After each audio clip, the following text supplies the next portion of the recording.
Little Miss Recap contains adult language and is intended for entertainment purposes only.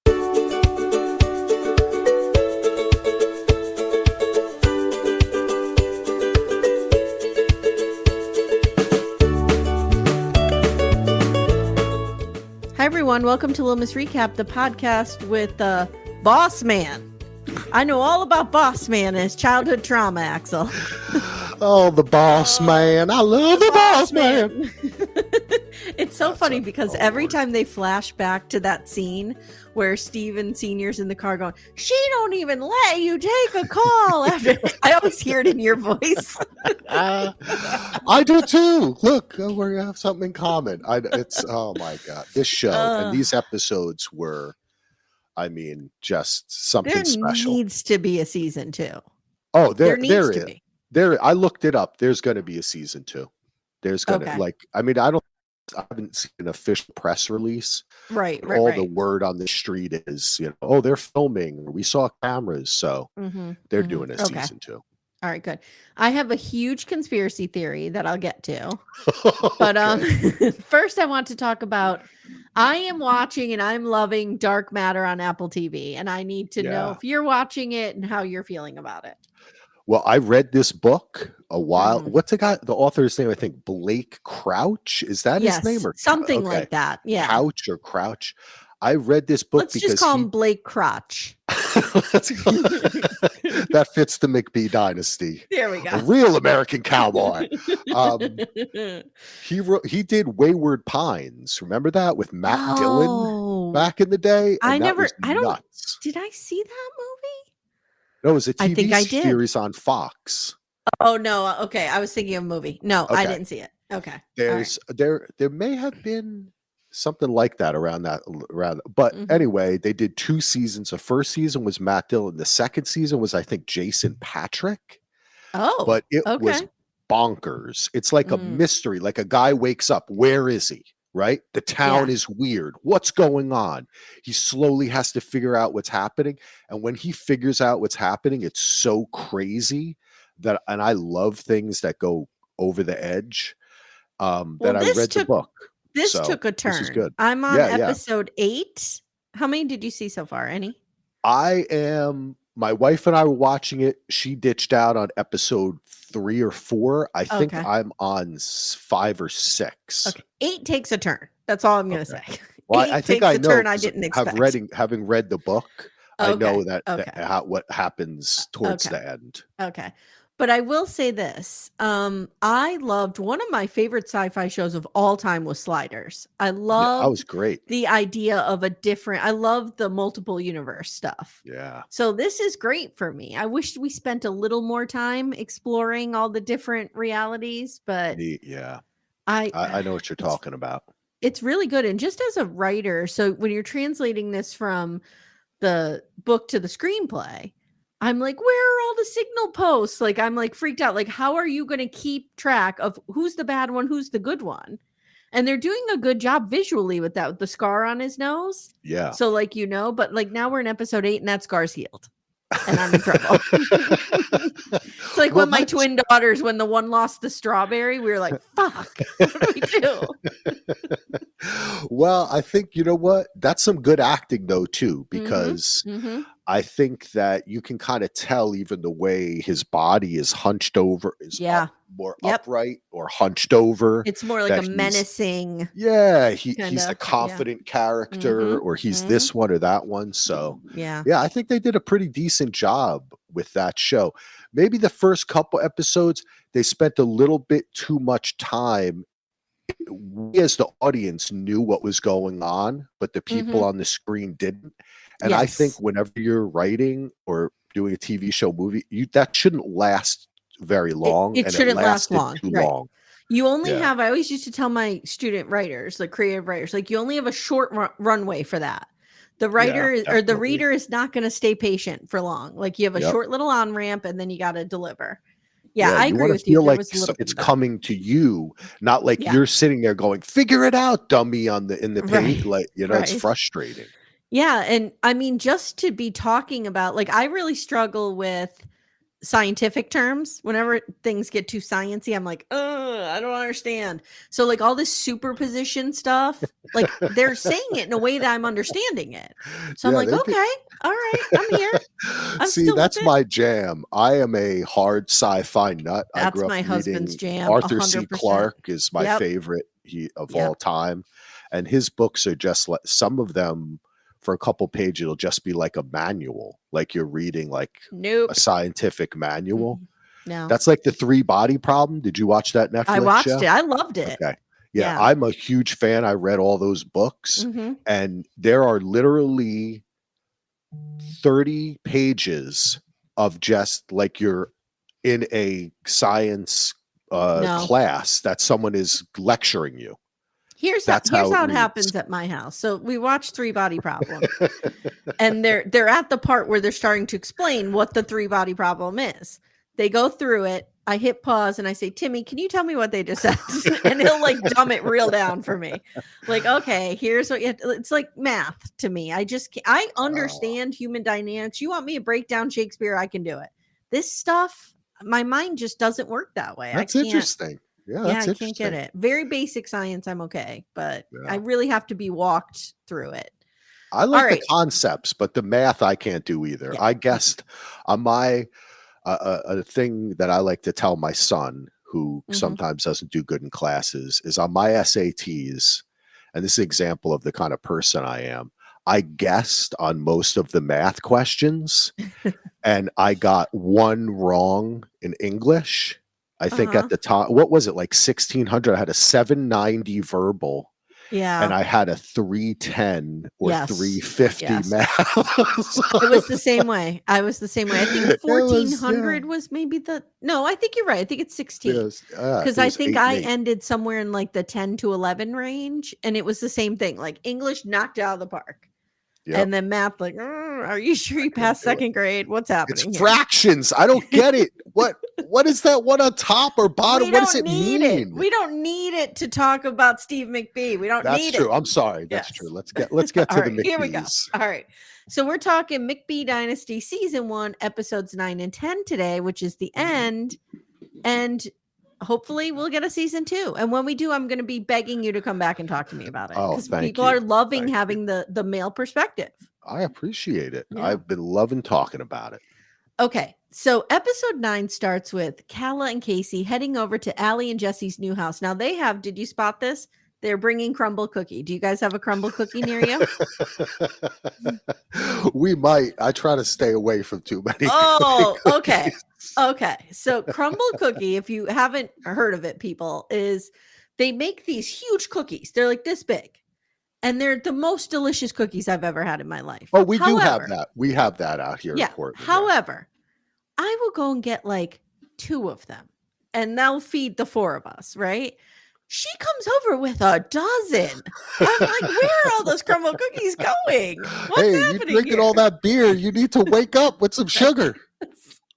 So now, I don't know if you caught this, but as somebody who's gone through this process, like my husband has built our house, Allie's trying to really make sure she's saying on camera that they're not living there until they have their occupancy permit, but they're living there 100%. Yes, I said that to my wife when we were watching it. She's like, we don't have our occupancy permit yet or something. And out there walking in, I was like, what the hell is she talking about? The dogs are there.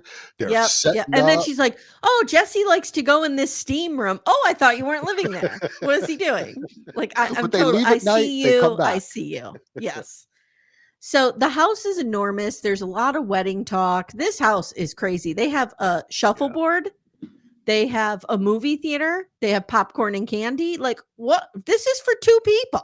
What is happening? There's something going on. There's a write-off happening. Man, there's so much business going on. Galyna, help them out. There's so much shady business happening on the show. Holy shit. And this narcissist, Steve Sr., thinks that nobody's going to look into this. He's going to put it on TV and nobody's going to look into this. Okay. Well, it's just like all the housewives. They never think. Exactly. So later, Jesse gets home and Allie tells him that the women are upset that he's not proposing fast enough. And that Calah even said she should give him an ultimatum. And Jesse's like, you tell Calah mind her own beeswax. I'm done. Oh. now we get this weird scene with Cole and Senior, and they're going out to the farm to look at the corn. I don't know, a crop. I don't know what they're looking at, something in the ground. Cole has to decide. Cole has to decide whether or not to replant. And he says, I've been out in the field more than any of my brothers, and I have to decide, like, this is what I want my life to be.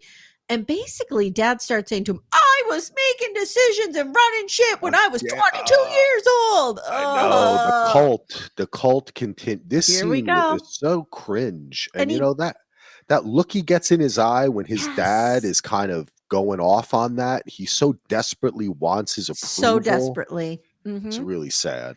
And he basically says to Cole, like, you're 23. What the fuck is wrong with you? I was doing this at 22. It's like, times have changed, dude.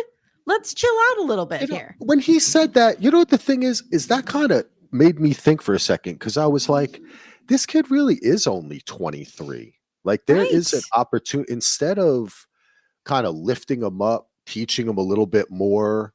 It's just all this shit of like, you suck, yep. do better. It just that doesn't really work in life. I've noticed. And then they have this whole thing where they decide that they're so much alike, and they are a lot alike. They are. But like, if I were Cole, I would heed that warning and get thee to a therapist. Stat. Well, at least Steve's mouth is a little bigger. That's one. Oh my God. Did you see when he's giving the speech later and Cole's behind him with this tiny little mouth? Oh my God. He was puckered. He was all puckered. He was puckered up. So the McBees are in Kansas City. They're having some food and drinks with new managers. They're bringing them into the Liberty location. And Junior's like, when we bring somebody new on board, we want to get to know them and we want them to know us. And then it's shots. And I'm like, no. Well, that's the McBees. Oh, dear God. I mean? What is with this shot shit? I don't know. It's so much drinking. I can't do it. It gives me a stomach ache. There's so many shots. So much drinking. I will never forget when I worked at the local TV station. I was in my 20s and our manager was in his 40s, and he took a bunch of us out after work, and we were all young girls, and we got loaded at the local bar, like in Scranton. His bar bill was like $3,000 in Scranton. Whoa. And he had to call his pregnant wife to come down to the bar and give us all a ride home because we couldn't drive. God. Could you imagine this happening? Oh my God. No. That is an HR violation. I'm gonna call that out. Big time. I would have lit the car on fire if Timmy called me that he was partying with 20-year-olds. While you're pregnant? And I was pregnant and had to go down there and give them all a ride home? No. Not happening. How was she? Do you remember? Was she upset? I don't really remember because I was drunk. But I seem to remember like feeling at the time a general sense of we fucked up. Like, this is not good. Mm-mm. So the McBees, like I said, they're in Kansas City. Okay, they're partying. So Galyna's telling Steve that he's her person. You're my person. And he's like, get the fuck out of here. Go do your own thing. And then he goes off and he flirts with the waitress right in front of her. Yeah, this is terrible. He gets on FaceTime with Kylie right in front of Galyna. Yeah. Oh, I'm getting my ticket. By the way, we learned she's 23. Yeah. 23. Same age as Cole. Same age as his kid. Ooh. Okay. So Galyna and Casey thinks Steve's having a midlife crisis. Okay, whatever. Galyna and her daughter go to look at Steve's new city house, which is another one of these like 6,000 square foot homes. Oh, why is she showing her daughter this? And then the daughter is kind of hint like, do you think you're moving in here? Right. Well, that's the plan. Like, no, Galyna. Right. Go lean. And the daughter's like, no. Okay, so here's my theory. Let me just throw it out there. It occurred to me the other day, I'm thinking, is this all for show? Do Galyna and the dad have an arrangement where she knows all about this and this has always been their shtick, but now they're just playing it up to be on TV? I mean, I wouldn't doubt it, but if so, Galyna is a very good actress, and and that's the stumbling block. Well, there's two stumbling blocks. So him too. He gets frustrated. He gets a look in his face where I don't know. I think they've stumbled upon some real cowboys here. That's what I don't think they have the kid. That's always the question to me. Yeah. This goes back years. Is reality TV real? Right. In my opinion, I think that, and having directed people and worked with actors before, it's not easy. You can either act or you can't. But there are people who really can. Who are natural. Right. But I also think it is way more difficult to script something than it is to just set up situations. That's what producers do. That's how reality TV is really quote unquote scripted, is they set up situations just like, hey, we're going on a trip, get everybody together. No, that's the producer saying we need to have something happening in this episode. But as far as the content of what happens inside of the scene, they're not scripting. It's impossible. How many takes would they have to do to get this stuff, like, and then to keep track of it between different people? Right. I don't think that I think that they have a script that, not so much a script, but an outline as they're shooting, and when they're going for a day, they know what they want from that day. But as far as coming up with everything, I think it's more difficult to do that, and they would get more frustrated with it, and it does become apparent. In this case, I don't think so. I think these people are just fucking nuts. So you think, okay, but here's my thing. So conversely, right? I feel like Steve McBee Sr. is always so calculating. Like, there's a part of me, but maybe it's the narcissism, but there's a part of me that's like, is he gonna let himself look like such an asshole on TV? But the narcissist in him probably tells him he doesn't look like an asshole on TV. Yeah. That he looks like a man's man who could get all these women. Yep. Yeah, I was just listening to a pod about reality TV yesterday, and so they're saying that, why do people act like such assholes? It was like the dude was answering. It was that guy Zach Peter. I don't know if Peters or something. I don't know if he talks a lot about Bravo. Yeah. And somebody on the live, she was like, why do people do that? They say, because they don't think they're assholes. They think they're awesome. I love how you saw me present a theory and then talk myself right out of it. right on camera here. Right on the mic. It's just too tough to script things. That's what I think. Like, you can push, you could say, hey, in this scene, Galyna, you need to talk about this, or we need. But once you start rolling, you're getting it. It's really in the editing that you can create this. Like, do you think that do you think they're kind of pushing things down to such a micro level that they might be like, Steve, why don't you call Kylie on your phone? Like, are they doing that? Or you think he just is doing that? Okay. I think it's a mixture. I think they do what they need to do to get something that day. And each camera person and each separate producer that's with that crew is trying to remember what the executive producer in the meeting they had. We want to get this today. Hey, Steve's got to, they're probably talking, we've got to go to some like big fight at the end, which we get later with Brooke. Yeah. Okay, let's get there.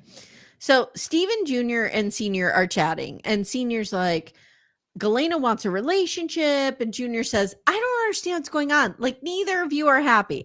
She thinks she can change you. She can't change you, right, Dad? Because you're just a man of, you just are who you are, and you are immutable. Like, you just, you can't move, you can't change, you'll never. And Dad's like, yeah, I just, I'm honest. This is so exhausting. It's crazy.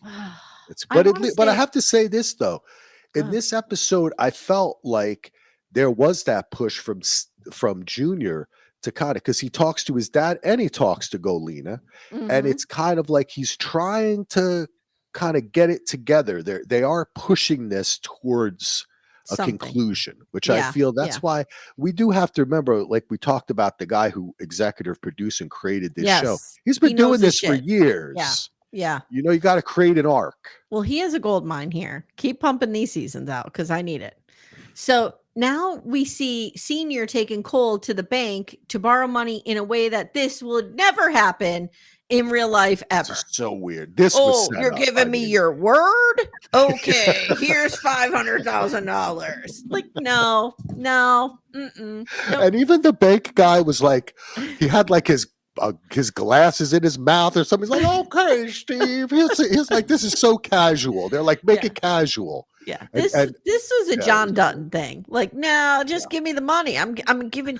What's a man if he's not worth his word? Exactly. I'm good for it. It's so weird. So weird. I wish I could do that. I know, me too. I could use a loan. I'll give you my word.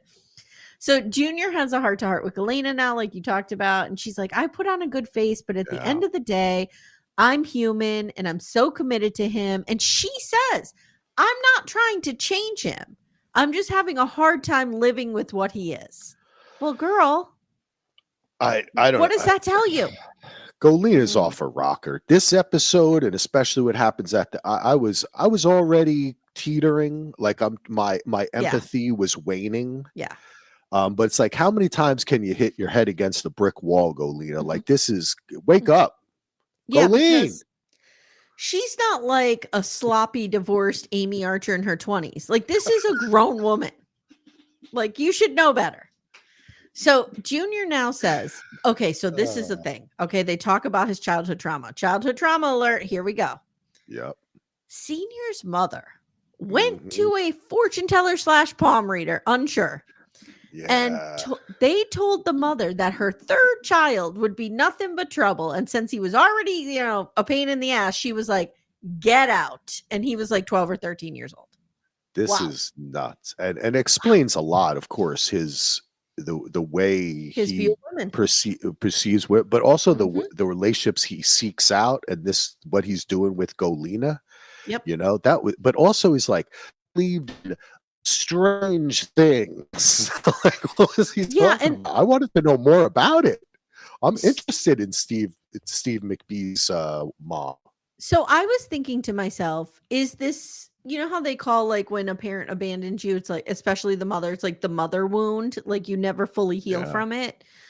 This is different because I think it's different when you are left versus being thrown out. Like, this was a morals judgment on him directly. Like, you're bad, you need to get out. Like a woman rejecting him rather than I don't want a family anymore, I'm leaving. Like, those are two very different things. And so, like, he sets himself up.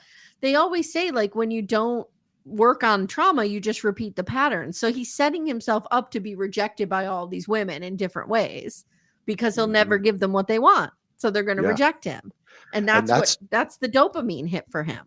Yeah, but it's also, he wants to, like we talked about, he seems to go after pretty strong women. Yes. And that's because he wants to be controlled by the woman, but he wants eventually rejected. Yes, it's so strange. He wants to play out that pattern, and he likes to do it again and again to, like, kind of relive that and go through and feel that same way again. Yeah, because that's how he's comfortable, right? That's what makes him feel comfortable.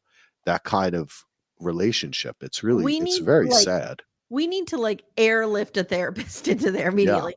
Not airlift, airdrop. Like the planes that spray. We need to just drop a bunch of therapists. Imagine if we take the therapist from Couples Therapy, another awesome show. Yes. And she sits down with Galyna and Steve McBee.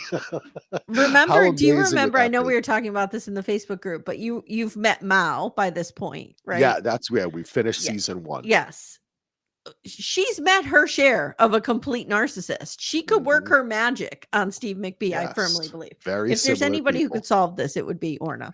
And this is also, I think, the origin of McBee, of Elder McBee's feeling that he's somehow like this special entity or something, because his mom didn't, he was trouble. But the real reason his mom kicked him out was because, like, a magic person told his mom that he was bad. It was in the stars. Yes, exactly. Yes. So it's like unexplainable, this cult-like thing, that is aura that he perpetrates.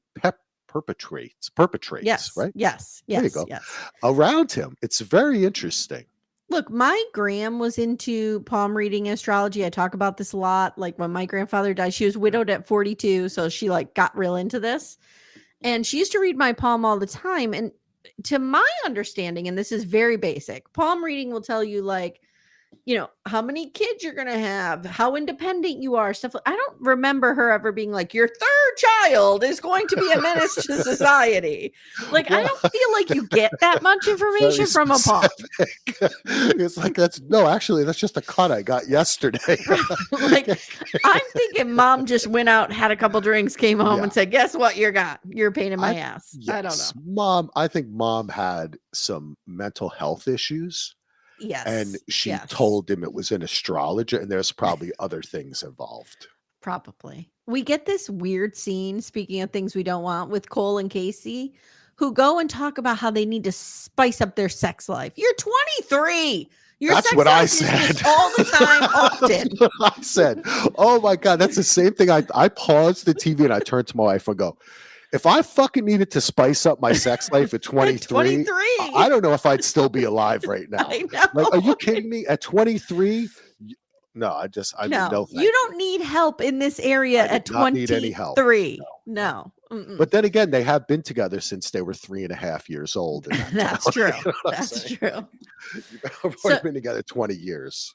Now they talk about, so there's this weird conversation about how Kylie, 23-year-old girlfriend of Steven Sr., put Cole on her Instagram. And Casey's like, that was real fucking weird. Like, she's in a picture with you and your dad, but she kind of makes it look like you're her boyfriend in the picture. And Cole's like, well, maybe she's embarrassed to have a 51-year-old guy as her boyfriend. It was weird. I mean, I'm an old person, so I'm not sure I quite understand the fascination with having to have a picture on Instagram. But it seemed to me more like it was a joke.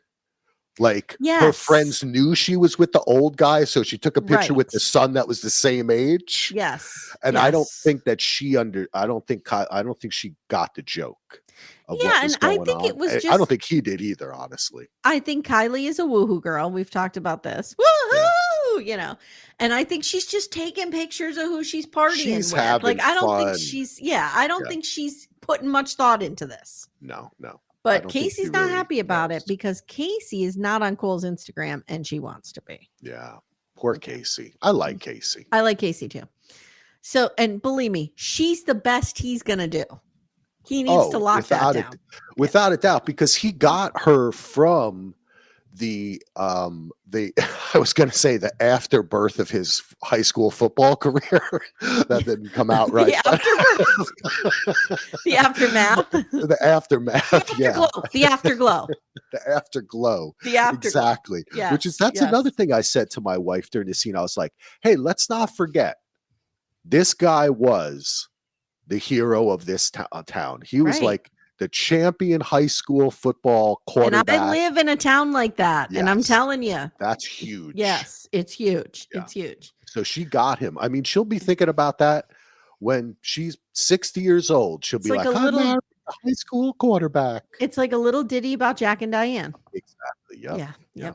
So Senior and Galyna now go to the lake because he's like, oh, I'm going to try to calm those woman vibes by getting her some sunlight and some water. And the dog, only one dog is allowed. The other dogs, no, we're not taking them. That dog was real cute.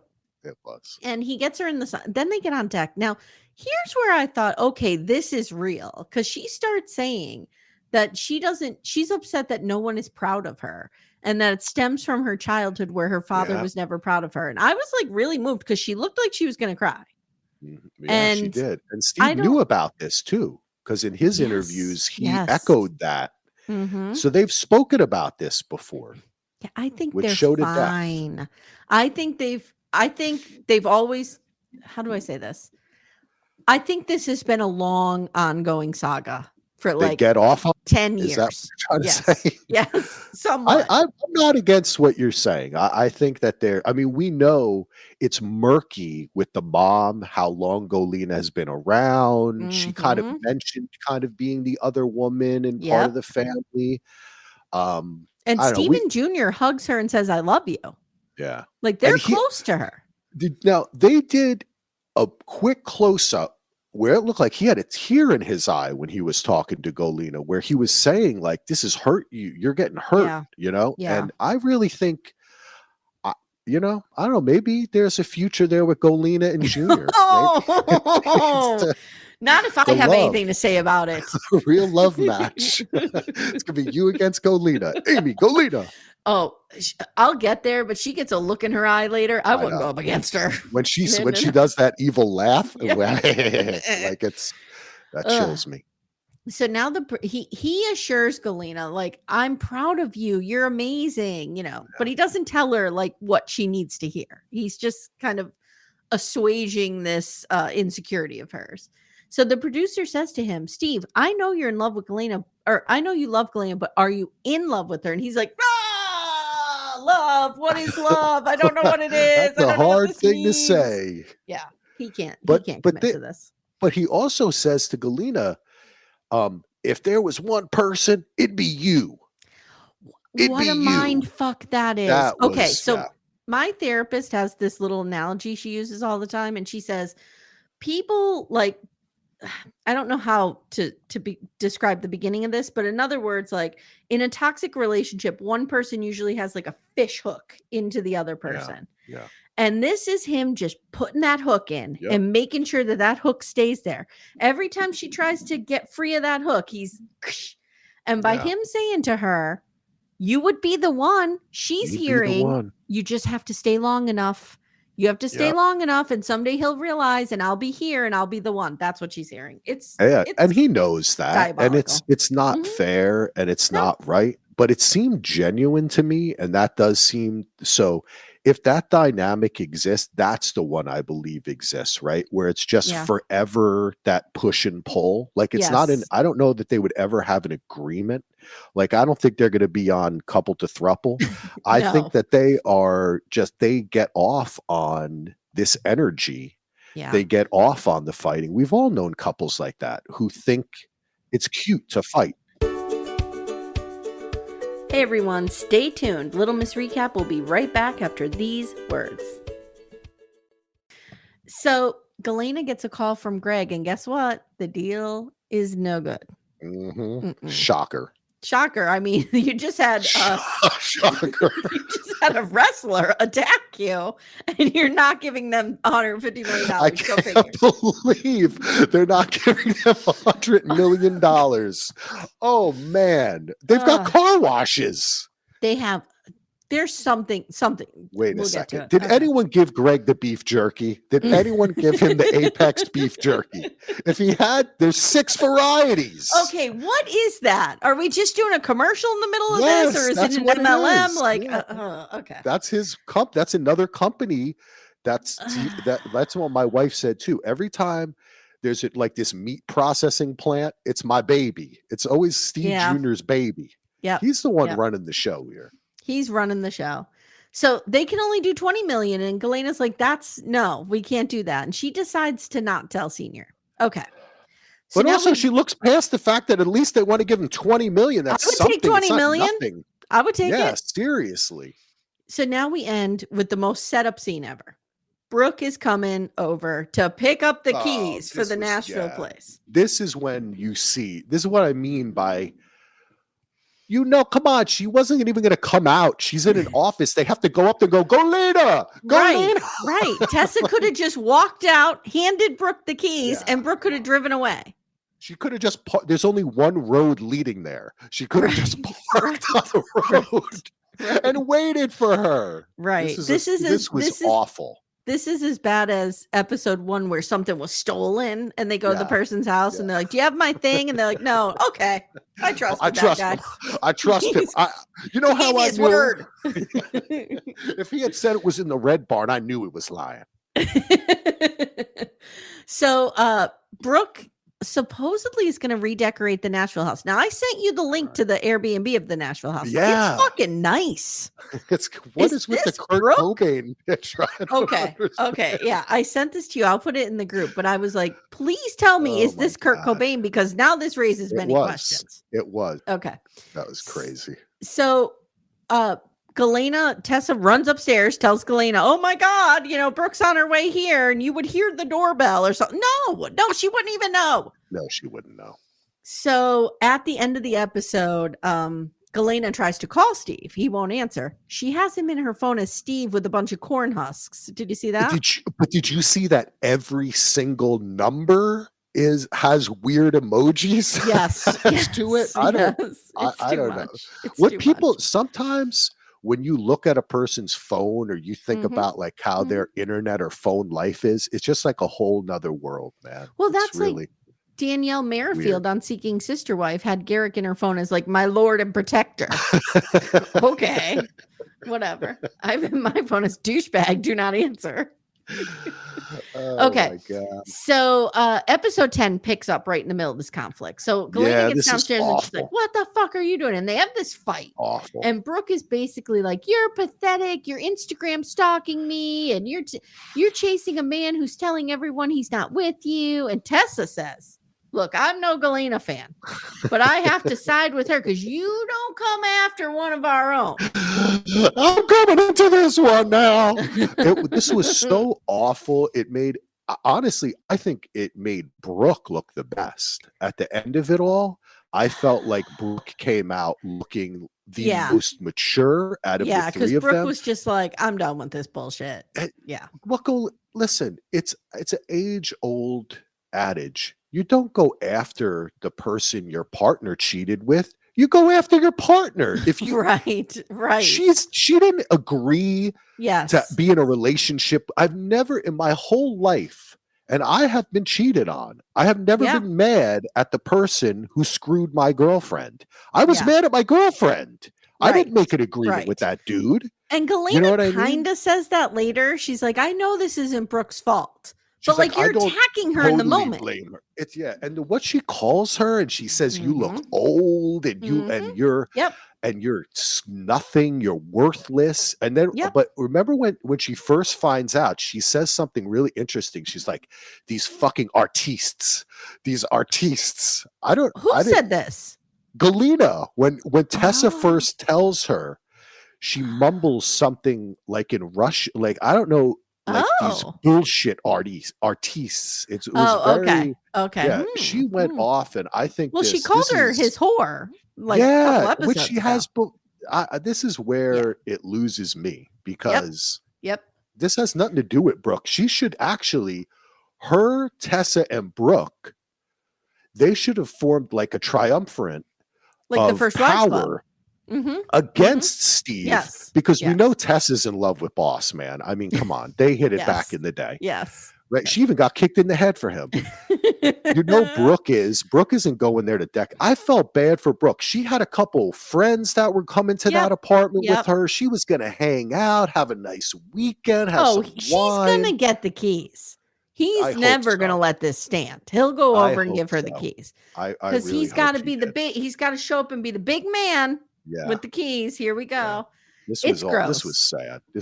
Gross is a good word for it. Yeah. And then Brooke, did you notice this? Like Galyna's calling Steve, he doesn't pick up. Brooke calls him, he picks right up. "Hey, how you doing, honey?" Like it's okay. he's getting a few picks when he picks up for Brooke. Galyna's just gonna yell at him. So then they're fighting over the phone because Galyna's like, "Well, I guess my ultimatum wasn't clear enough." And he's pretty much like, "I'm gonna do what I want." Yeah. Then they go upstairs and Tessa immediately starts doing damage control. "Oh, the boss man he's just such a good man who's fallen from grace." And Galyna gets this look on her face and she raises her one eyebrow and she's like, "Argh!" And like her one eye gets real big. And I'm just like, I wouldn't fuck with her. Yeah. She's going to kill somebody. The smile when she is very creepy. Yeah. So we get a confessional from Brooke.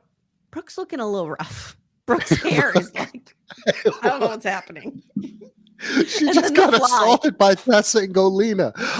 The fly was I'm so glad you mentioned that. She did the Obama. She just, remember when Obama did that during an interview? He just went, bink, and plucked it around. Like she just goes, Mr. Miyagi. There's a fly. Yeah.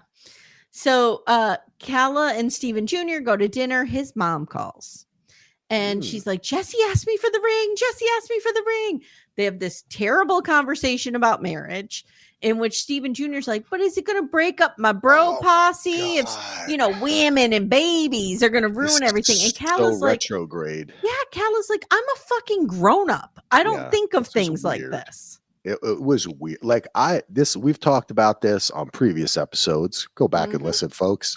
I don't understand this dynamic. I did not grow up in a dynamic where women were adversaries and getting married. Like they were trying to steal my masculinity by marrying me. Or I do not understand this. No. It is weird, but it's a culture that exists, and that's why I love reality TV. Yeah, we're learning all about this culture that exists. Don't get it. Didn't live with it. None of my friends are like this. Nobody. No. This is strange times. Yeah, but it's there. So Jesse and Allie, now we see them go on a horse ride, and he proposes. Now I want to talk about this proposal for a minute because, I mean, look, my proposal was I handed Timmy my ultrasound picture, and he was like, "What is this?" I said, "We're having twins," and he was like, "I guess we should get married." I was like, "Yeah, we should." That was, I'm not somebody who makes a big deal out of that stuff. Do you want to hear what mine was? Oh, no, go ahead. I'll tell you mine. It was kind of cute. Okay. I took my mother-in-law. I had to go to my mother-in-law and get the diamond from their grandmother's ring. Like it was a family thing that I knew was going to be passed down. So can I interject one follow-up question to that? Did you, like Rip, have to dig up your grandmother and get the ring off her finger? No, I didn't. All right. No corpses were involved in this marriage proposal. Right. But what I did is I took that diamond and then I put it in because I always joked with my wife that if I ever proposed to her, I was going to get one of those rings from the 25-cent thing. Yes. Turn a lever. Yes. So I went and found one of those containers. Okay. And put the diamond in that container. Then I put it in a sock. Okay. I put it in our little dog that we had just got like a little while ago. You know, it's a big sign of the relationship. You get a dog, right? Yeah. I put it in the dog's mouth and I said, "Go run to mommy." And the dog ran up to her with it in her mouth. And she goes, "What's this?" And she takes it. And then when she turned around, cute. I was on my knee and I said, "William." So I kind of That's very cute. Now, how old were you at this point? I was 14 years old in McBee. No, I'm just kidding. I'm from Missouri. No, I was 30. How old am I now?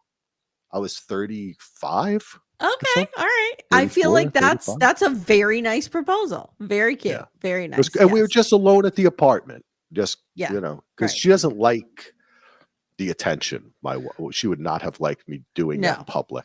No, I feel though, like, so did your wife berate you and beg you for several years prior for a marriage proposal? No, we're adults. We spoke about it. We said, when would be a good time to get married? Like we talked about, we had, well, I shouldn't say we don't. Some people you didn't have the opportunity to do that. No. That happens in life. Yeah. But in our case, we had the opportunity to do it. So she knew it was coming, but I just feel like this felt so like all of the surprise and excitement was like gone because she had just berated him into this. This is so long. Listen, I have a close family member, my sister, whose husband took like 8 years and it was ridiculous. And let me tell you something. He fucked up, and I don't know. He's not listening to this, but he fucked up, and he knew it. It was like ridiculous. You know, it's like when guys say, "I need to be financially secure before we. Or I need to do this before." No, my husband's one of them. But you do that together, right? You can. My husband, like, there's something in his brain that's always like, we built our house, right? And he was like, we need to pay off our first house before we could. Okay, well, we're going to be 60 then when we're building our house. Like, you can't, there's certain things that you just have to kind of take a leap and do together. So I was like, let's just borrow a shit ton of money that we can't afford to pay back, build this house, and we'll figure it out. Did you know Greg or something? Is that even with the babies? Like, he was like, I don't know if I'm ready. I'm like, well, you got to do it. We'll do it together. We'll figure it out. Like, we were not 21. We were 30. Like, we're going to be okay. You know what I mean? Yeah. Together is the operative word. Got married at 17. Yeah, I know. My parents very young too. Yeah. So and they figured it the fuck out. So but you got to do it together, which is what they have to learn, right? Like this whole thing with Steven, I'm afraid of it. it's a very immature way of looking at relationships, and they have to break out of that. They have some women who are at least challenging them at this point, and Calah does seem to be working at a faster rate than the other two who have been waiting around for 10 years. Calah is she's the agent of chaos here. Like, she's the outsider coming in, demanding quite a nice salary for her work, and, you know, just kind of shaking things up and trying to get him. And it's working because Steven Jr. has the best outlook of any of these guys. Oh, well, he is a fucking smart dude. Yeah, he's really I don't know smart. how emotionally aware he is, but as far as the brain power, it's working out a good capacity. I agree. So at the office, Galyna gets another call from Greg that now they're not even doing the 20 million, because they had a look at some of this these car washes. And here's my question. He is so manic in how he is divesting, right? Is that the word? Divesting? Like when you divest, you just get rid of all your money and yes, yeah. Like, he's just so manic doing this. Like, we're going to do meat processing. We're going to do car washes. We're going to do bullhorns. We're going to do this. It's like, ugh, I can't even understand what's happening. Yeah. They just want to put the fucking McBee sign and name all over everything. But that's how you keep the money going, because you put one thing into the other thing into the other thing, and then it's like, you know, it's like you build the car washes, you borrow against them to build the meat processing, you borrow against that to build it's how America was there born. has to be an end. Yeah, well. All right, so Steven, so she goes outside and she's telling him the deal's dead, and she's not mic'd, and production's like, oh my God, she turned off her mic, and they're like, yeah he won't let us mic him either. So damn, it's off, the mic's off. They're peeking through the window. He's very upset, he's very pissed off, and he says, you know, we're having our corn star party tomorrow, and I'm upset I don't have good news for everybody. Then he starts subtly blaming Galyna, and he's saying, you know, you can't, well, maybe it's not subtle, but he's like, subtle. You can't take your foot off. Yeah. No, you gotta stay on these people. You can't procrastinate. Was she procrastinating and we didn't see this? No, nothing. He doesn't even know. First of all, he's been telling us the whole time that he doesn't even know what the fuck's going on, because he put it all in. So who's taking the responsibility here, Mr. Man? You know, and you see the difference between the way when she later tells Steve Jr. the news, the way he doesn't blame her. He says, we're going to work through this. We're going to figure this out. What is JFK's famous quote? Victory has 1,000 fathers. Defeat is an orphan. There you go. That's it. Everybody wants to be part of it when it's happening and when it wins. But now it's all like, oh, Galyna did it. Everybody put, but you're right. Steven Jr.'s like, we'll figure this out. We'll go for, he's so good. I really like him. So now we get to, are you ready? We're going to get to the corn star party. Oh, this is so the trophy in itself was chef's kiss. Oh, beautiful. God. And when Steven Jr. was spray painting the trophy and that guy came in. So sweet. And that guy thought he was going to get the award this year. And I'm like, oh my God, he didn't get it again. It was like Susan Lucci in the Emmys. No, she didn't get it again. This is what the whole show really was about. We didn't know that they actually shot. Originally, this was about who wins this trophy. But then they got all this other relationship stuff and they made another show about it. True. So, first of all, we have this. I want to address the clothing. Okay, let's address the clothing first.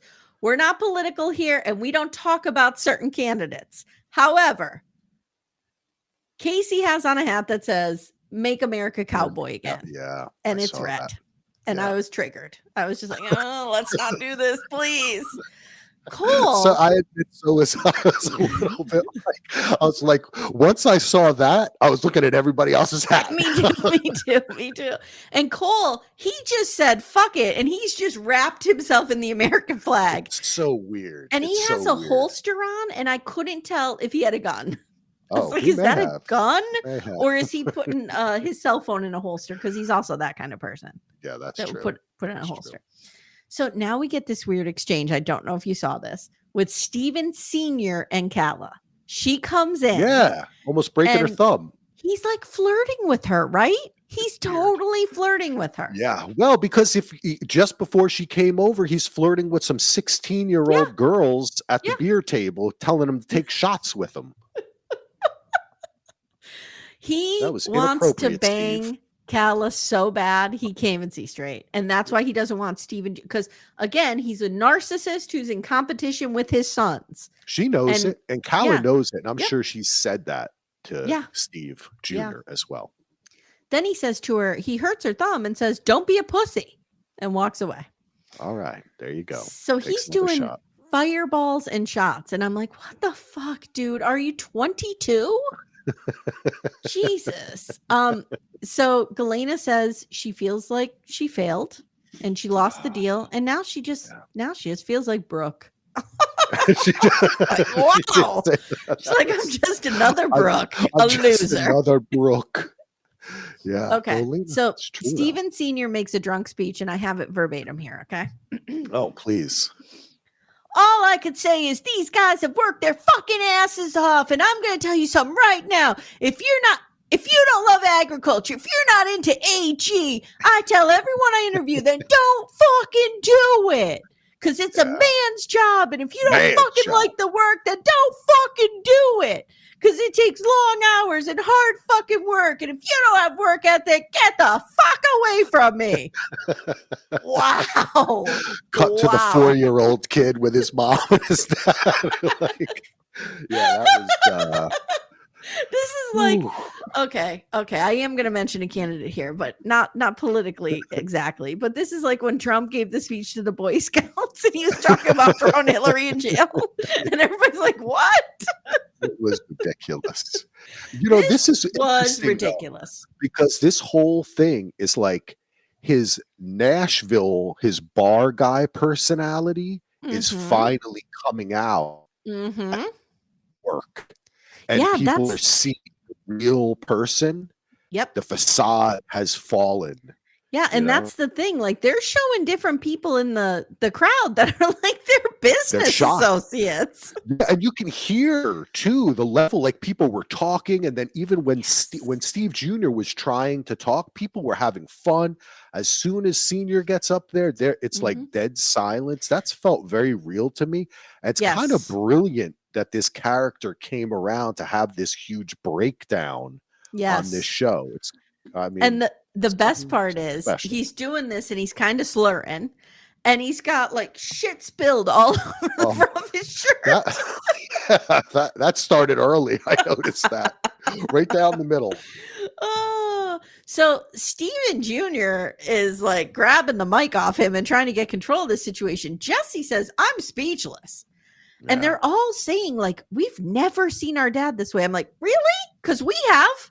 Yeah, go back to episode 9. It's just at a bar, right? Yes. It's like they're so good at compartmentalizing their lives. Yes. That it's like, wait, if anybody then showed them footage of the 4 or 5 bar nights we've seen, it's the same exact guy. Same exact guy. They can't believe he's shown that here. Right. He revealed himself.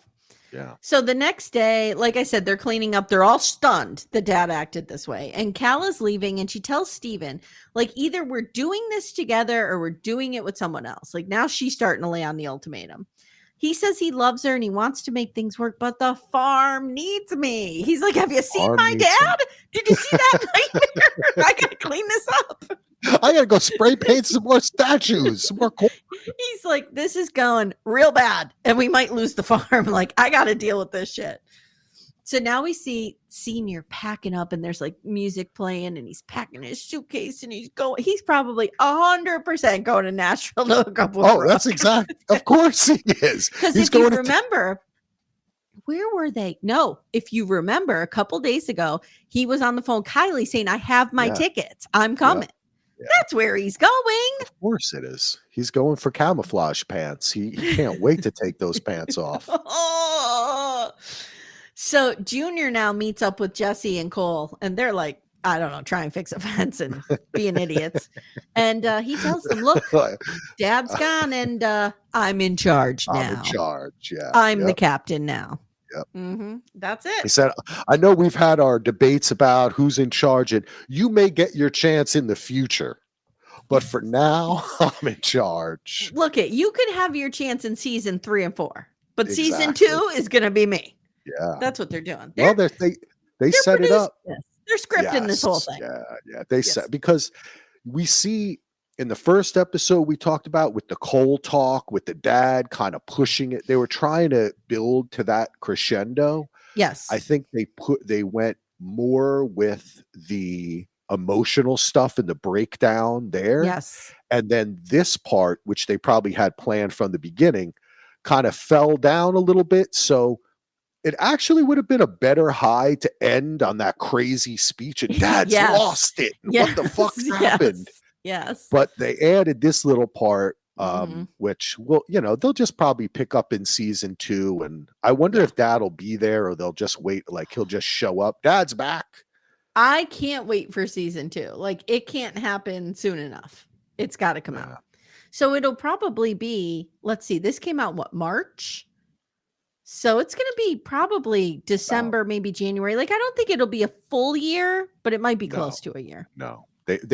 I mean, how much do you really need to shoot? These motherfuckers will be crazy. You could just shoot them sitting around their house and get 3 episodes out of it. They're just bound to be messing up and having fun and having Steve Jr. save them. And I'm here for all of it. Yeah, I'm here for it. All right, my friend, thank you so much for jumping in and finishing the show with me. I had so much fun talking about it with you. It has been my absolute pleasure. This has been so much fun. I hope we get a chance to do this again. You're going to come on and talk House of the Dragon with us? I am. So let's talk about that. So we're doing House of the Dragon on my feed, which I'm telling everyone right now will be not a factual based podcast. It will be like, oh, this guy and that dude and the one with the silver hair. And we're just giving it a light look. But if they want like facts, I'm telling them to go to DVR podcast, to your daily DVR. We appreciate it. We do try our best. And my co-host Gina is a book reader and has lots of knowledge. I have a fair amount of knowledge of Westeros and the history of Westeros, which is a great podcast people should listen to. Yeah. But I love it. We're having a lot of fun with it. We've been covering since season 2 or 3 of Game of Thrones back in the day, podcast Winterfell. We had Small Council. So you could check that out at dvrpodcast.com. And we're also doing Mayor of Kingstown. But yeah, we got to switch and talk about it. And we'll have you on, what we say, episode 3, we're going to have you on. Look I have my little note. I wrote it down. There episode you go. 3. Nice. We're going to have fun. This show is so, oh God. Oh, I love it. It's tough though. It is really hard. It is. It rips your heart out, but it's so beautiful. And as far as production goes, it's top notch. You don't get any higher than that. That's why it takes a year to get one of those out. McBee, forget it. We'll have it in 3 months. It'll be here in September. We're going to Nashville. We're going to Missouri, Kansas City. We're done. They're like, this guy's on a bender. Just roll the cameras. Keep them rolling. Instagram Live.